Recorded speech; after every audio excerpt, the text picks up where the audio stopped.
Actually, I served in campaigns in a number of ways, and you were nice enough to not mention the losing campaigns that I was part of.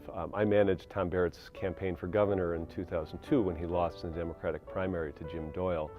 And really the lessons that I learned in that are lessons I think that are good for campaigns and good for governing as well.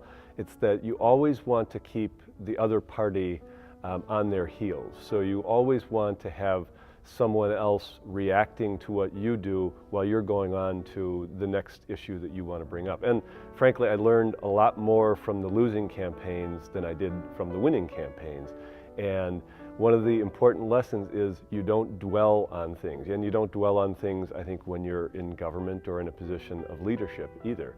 You move on to the next thing, and that's the way that campaigns go. And I think I have been out of the campaign game for more than a decade now, and really I think that's probably even more acute now, and lessons that we see now in modern campaigns are much more about how do you keep the other side on their heels. So I think that's one of the real lessons that I learned, and I try to apply that. I think it applies not only to the political process, but it applies to anybody who's in a position where they have an opportunity to lead. So I try to use that philosophy in my current job and in what I do now.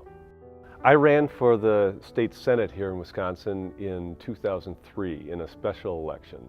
And I think the voters decided in that race that my career should go in a different direction. And so I guess to make it kind of stark is I was Chris Larson before Chris Larson was Chris Larson. I ran in a Democratic primary against a guy by the name of Jeff Plaley, who was a sitting state representative at the time. We ran for an open seat in a special election for a seat that had been vacated by someone who resigned. So it was a very short primary. The primary, as I recall, was held on April Fool's Day. So the whole campaign ran from about December 20th through April 1st.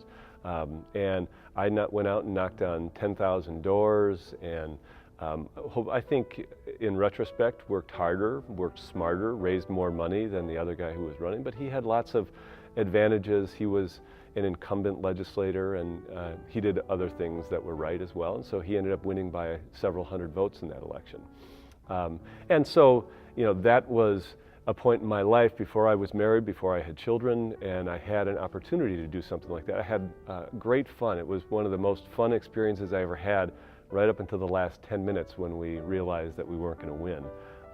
But it was a terrifically energizing part of what I did, and it still is part of who I am.